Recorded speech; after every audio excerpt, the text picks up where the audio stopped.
I'm going to be talking about every running back in this video. I'm going to be putting them into one of three buckets. We're going to be going with a rebuilding bucket where, yeah, you're not really excited about what they can give you this season, but maybe you're excited about their long-term outlook. A contending bucket. These are going to be assets that we can say, okay, they'll probably be worth less in Dynasty 12 months from now than they are currently. However, given their production, we should assume that they can help us win this season. And then a cornerstone asset where we can hold on to these players, be comfortable with their long-term outlook, and at the same time, these are going to be guys that can help us contend right now. Now, we did the same thing with the quarterbacks yesterday, and y'all are going to notice a pretty big difference here. When we looked at quarterbacks, we went, oh, Dak Prescott, 30 years old. You don't really need to sell him if you don't want to. If you're a rebuilding roster and you can't get a great price tag, hold on to him. Maybe you can increase in value. Running backs, very different. Running backs, not necessarily one of these positions where we can just assume that these players are going to last till they're 38, 39. Really, unless your name's Derrick Henry, you're washed out before you're 30. So that's going to be one thing here. We know that the shelf life for these running backs is going to be so much shorter. And a big difference as well is if we are looking at younger running backs that have starting jobs currently, just because they are young, it doesn't necessarily mean that they are a piece that we can feel comfortable rebuilding around. Running back is a position that its fantasy value is not necessarily derived from talent alone. Rather, its fantasy value is derived a ton from opportunity, and that opportunity is very difficult to project in a lot of instances from a year-to-year perspective. Just because Rachaad White was a 3-down bell cow this past year does not mean that's going to be the case this season or definitely in 2025. So you'll notice that there are way more running backs we're looking to sell. We're going to do the same thing. We're going to head over to flogfantasy.com, compare the running backs in the community rankings. That way we get a sense of how the overall market is treating these players. These community rankings on flogfantasy.com are free to pull up whenever you want. And also, we can cross-reference them with rookie picks. So if you were looking to sell, you can see exactly what kind of price point that you would have. Our first running back, RB1. I mean, he's my running back one in Dynasty now that you've had Cousins come over. Bijan Robinson, he has to go in the cornerstone asset bucket now. He's 21 years old. This is a running back that'll be 22 this next season. He is currently being drafted as a top 3 running back in underdog best ball draft. So we understand, yes, the expectations are sky high from him from a redraft perspective this next year. You look at the contract situation that he has. He's going into year 2 of his rookie deal. He's going to have the 5th-year option as well, considering the fact he went in round 1. And this is a running back that's, I don't know. I want to believe can turn himself into one of the better receiving backs in the NFL, which hopefully should extend his shelf life even further. Now, a big thing you have to ask yourself, we'll throw Jahmyr Gibbs in the same bucket as well, right? Because Jahmyr Gibbs is another one of these running backs. Very similar situation, going into year 2, has the 5th-year option. You have the receiving workload where you should have that extended runway. So Jahmyr Gibbs will be another cornerstone asset. We can build around him for the long term. We can build around him for the short term. But if you're a true rebuilder, you need to ask yourselves, if I could cash out from Bijan Robinson and go get the 102, would that serve me better? Because with Gibbs, with Bijan, these will be running backs that are scoring a ton of fantasy points this next season.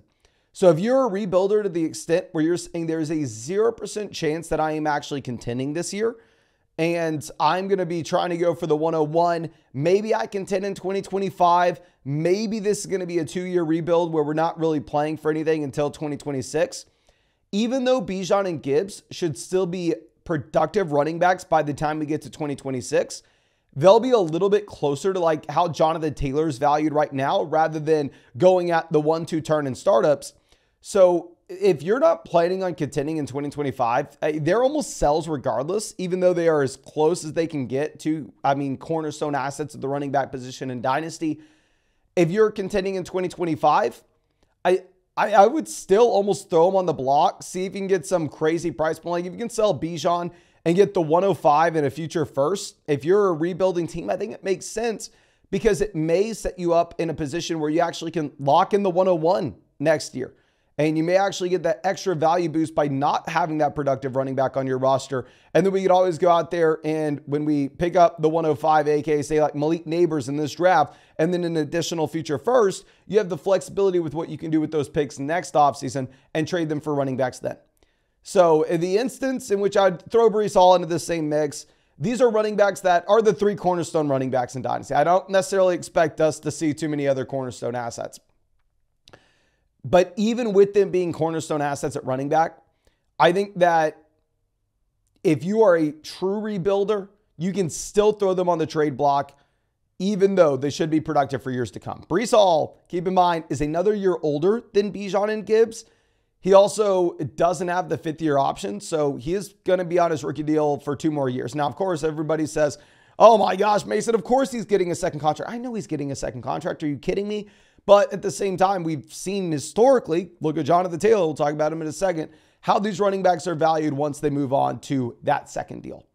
Now, going over to Christian McCaffrey, everybody understands, contending asset, perfect example of one. He's the running back 1 right now in underdog basketball drafts. People are super pumped about him for this year from a dynasty perspective. I mean, he's 27, going to be 28. There's not too much to discuss. He doesn't matter if he's the running back 1 in fantasy this next season. He'll be worth less 12 months from now than he is currently. So that is the perfect example of a contending piece. Someone that, if you're a rebuilding roster, sell him for a top 5 rookie pick in a super flex league. Now, of course, when we're looking at these rookie picks, this is going to be on the super flex tab on flogfantasy.com. So if you're wanting to look at these veterans in comparison to, say, rookie picks in one quarterback, just go over to the one quarterback tab on flogfantasy.com. And of course, if you ever want to check out any of these rankings, pull up my rankings here as well. Just hit filter, add expert, Mason Dodd. Pull up my rankings, all the rankings of all your favorite creators. It's all on flogfantasy.com. Code FLOCK can get you 30% off any sub. Plus, if you use code FLOCK on flogfantasy.com, yours truly will break down your Dynasty Fantasy Football team in a podcast. Plus, you'll get access to all the premium content from your favorite creators. You get access to our Dynasty Trade Calculator, Dynasty Trade Finder, the whole 9 yards. Now, going over to Jonathan Taylor. Jonathan Taylor is currently on his second deal. Jonathan Taylor is a running back that I think is an intriguing buy low candidate if you are looking at a contending team, if you are looking at a team that's ready to win right now. Now, I think you can, I don't want to say almost classify Jonathan Taylor as a cornerstone asset. If you are like a massive JT fan, and you go through and you're saying, I'm a rebuilding roster, I'm going to look to sell Jonathan Taylor. Nobody's willing to give you a top 5 pick. You can't pivot to someone like May Neighbors.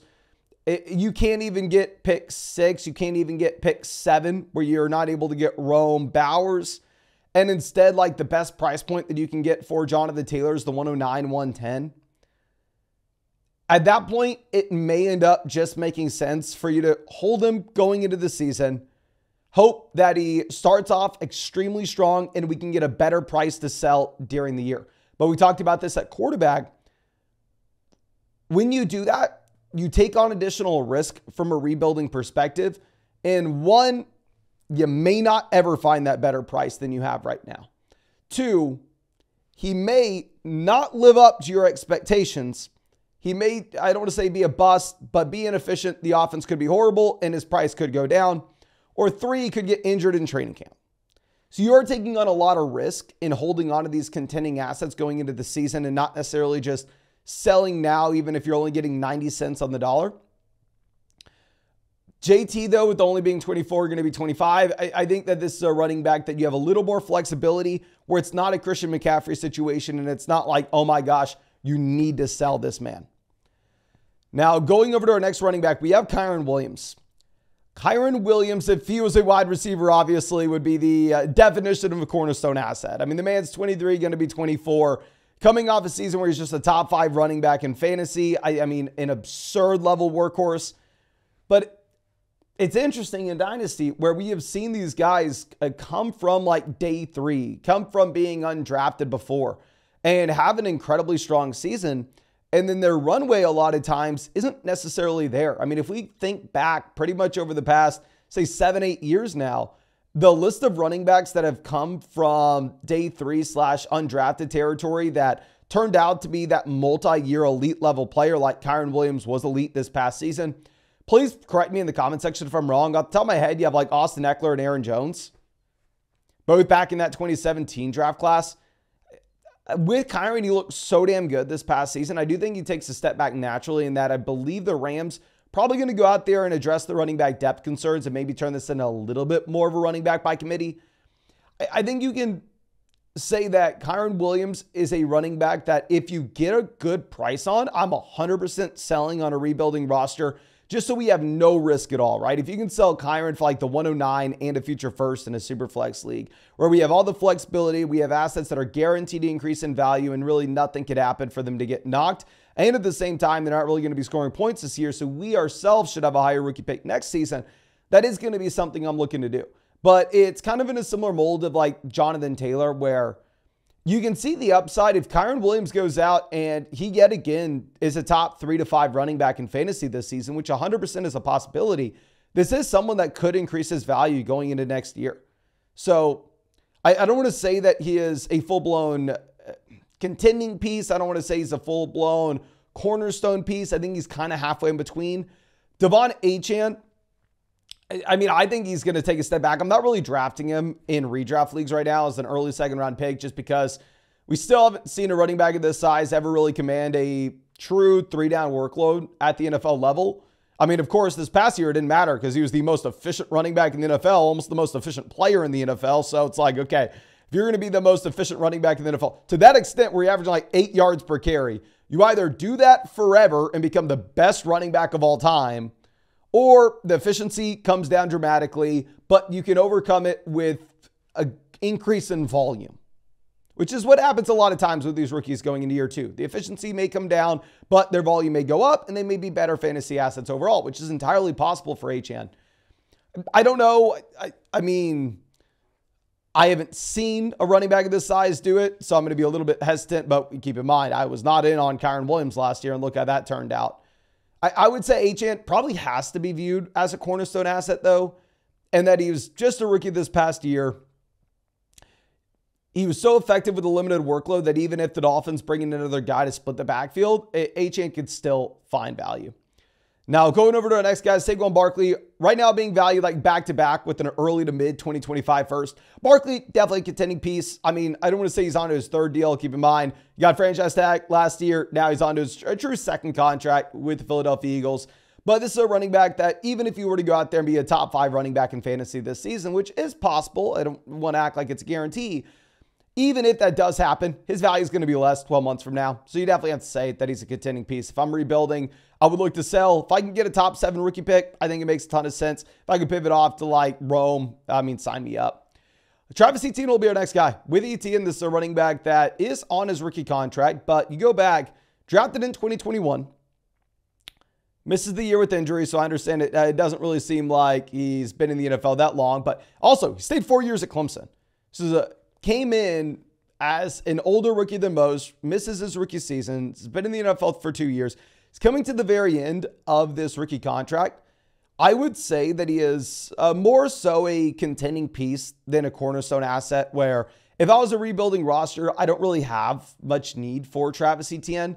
My only hesitation with it is his price point seems very reasonable right now, where he's like right in between the 108 and the 109 in the flogfantasy.com community rankings. If you look at the expert rankings, he's higher than this. The expert rankings have him between 7 and 8. So if I'm looking to sell, if I can get a top 7 rookie pick in a Superflex league, I would on a rebuilding roster. I just don't necessarily know if that's going to be a price point that you're able to pull in your league. Going over to our next few guys, let's talk about these 3 players in a big bucket. James Cook, Kenneth Walker, Rachaad White. This is another great example of a list of players that if they were at the wide receiver position, where they were going into year 3 and they flashed through their first 2 years, they're only 24, 23 years old. You're sitting here going cornerstone assets. I'm building around these guys for the next 5 seasons. But what we have seen time and time again is with a lot of these running backs, they may flash just because they're given the opportunity and not necessarily because they are top-end talents.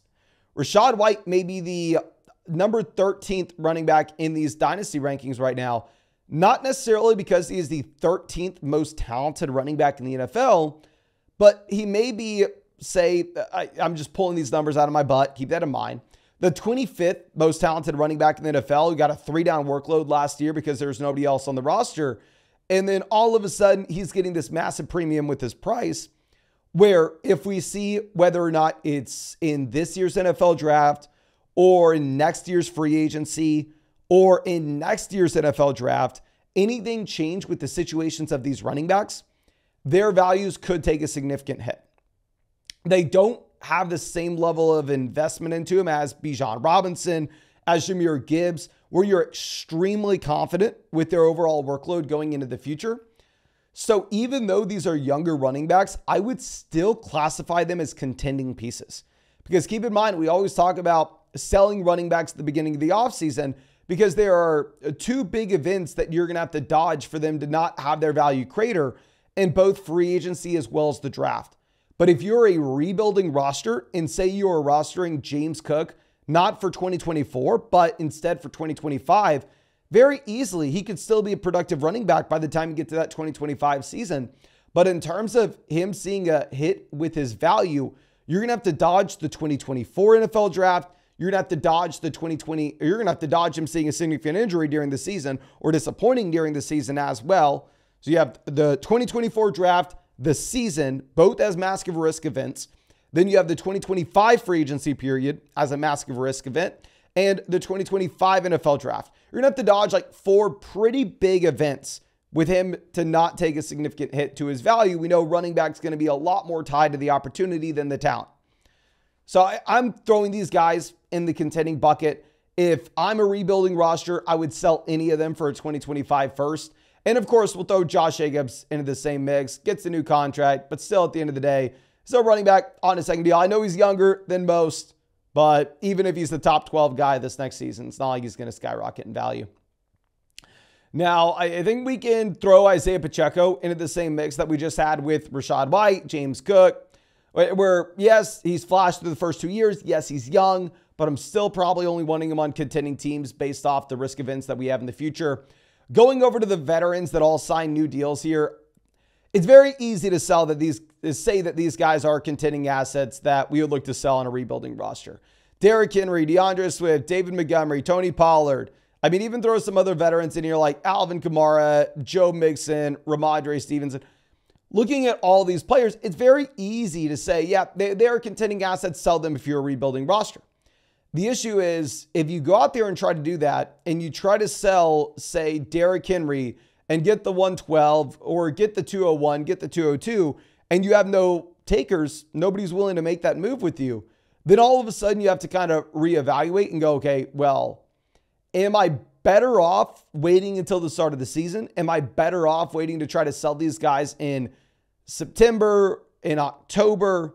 And hopefully if Derrick Henry comes out and he looks to be a top 6 running back in fantasy, then maybe I can get a 2025 first for him in September and October. That's a risk that you can take, but I want to stress the emphasis on the word risk. You are taking on the risk that he does not flop, that he does not get injured, and that you will have someone that's interested in buying him. You're really going to have to thread the needle with that, where because of those risks, say you think, okay, if I hold on to Derrick Henry, I may be able to sell him for a late 2025 first at the beginning of the season if he performs well. If that's the upside of what you could sell for him, if he goes out there and exceeds expectations versus selling him for like the 201 or the 202 right now, I personally would rather take the 90 cents on the dollar.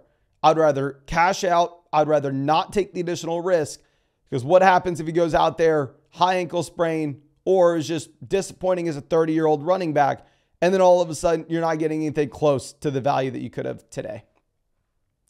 Now, I want to skip by the obvious, like, okay, James Conner, Aaron Jones, Nick Chubb, all these guys obviously we know are fitting the similar mold of like Alvin Kamara, maybe just a little bit less productive.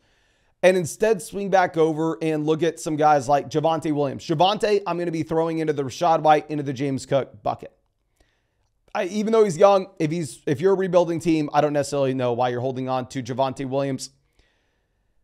Najee Harris, is an interesting case just because you're not going to get anything for the guy. I would say the same thing with Jalen Warren. If you had Najee Harris, Jalen Warren, or let's throw Tajee Spears, Brian Robinson, these very cheap younger running backs, Zach Charbonnet, Chase Brown, Kendre Miller. Let's throw all those running backs into the same bucket. These are guys that I think are very difficult to pin down their exact price. Right now, someone like Kendre Miller on FlogFantasy.com's community rankings is currently being valued somewhere between a second and a third round rookie pick. Even though I look at Miller and I go, this isn't a running back I believe in. This isn't a running back that I think is going to do great things. I'm not planning on him really being relevant at all in 2025 and 2026. Is it that easy to just go sell him for a third round? Are you that excited to sell him for a third? Probably not.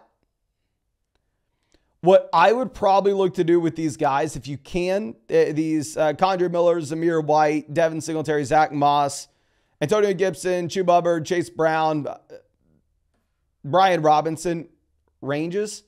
Brian Robinson's maybe going to be a little bit more expensive, but if we could cash out just for like a second, third round future rookie pick, we sell Brian Robinson for 2025 second and third.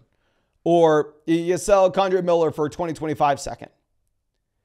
You move from an asset that is a massive question mark that is so difficult to value right now that it makes it almost impossibly difficult to evaluate 12 months from now. If you move that for a future second round pick, you have yourself a guaranteed asset that's going to hold on to value and a guaranteed asset that's probably going to increase in value going into next offseason. So overall, I am pretty much on a rebuilding roster, selling every running back I have. There are rare exceptions, like the cornerstone assets at the very, very top, like Bijan Robinson, Jahmyr Gibbs, I think you can hold on to. I think you can, call your shot very far down the list when it comes to running back rankings. Like if I'm looking at Zach Charbonnet, Charbonnet is a player that I think is a great talent. I think he is young enough to continue to increase value. Like Zach Charbonnet, I'd rather have than a late second round pick. But that's my personal preference. And maybe I shouldn't even do that. Maybe I should just sell him for a second if I had him on a rebuilding team. But yeah, I do think that a lot of this comes down to your personal preference, specifically with these guys at the bottom end and your personal projections on them. But I think that's all I got for you. Really hope you enjoyed it. Hit that like, subscribe if you play Dynasty. If you want to check out my Dynasty rankings, all the rankings of your favorite creators, it's all on FlogFantasy.com. Those are going to be behind the paywall. The community rankings are completely free to check out though. And then also, if you want to get access to our Dynasty Trade Calculator, Dynasty Trade Finder, if you want to get yours truly to break down your Dynasty Fantasy Football team in a podcast, all on FlogFantasy.com, code FLOG. It's going to get you hooked up with 30% off any sub. Plus, yours truly breaking down your team, letting you know if you're a rebuilder or contender in a podcast. But that's all I got for you. Hope you have a great day and hope we get to see you out with the video tomorrow.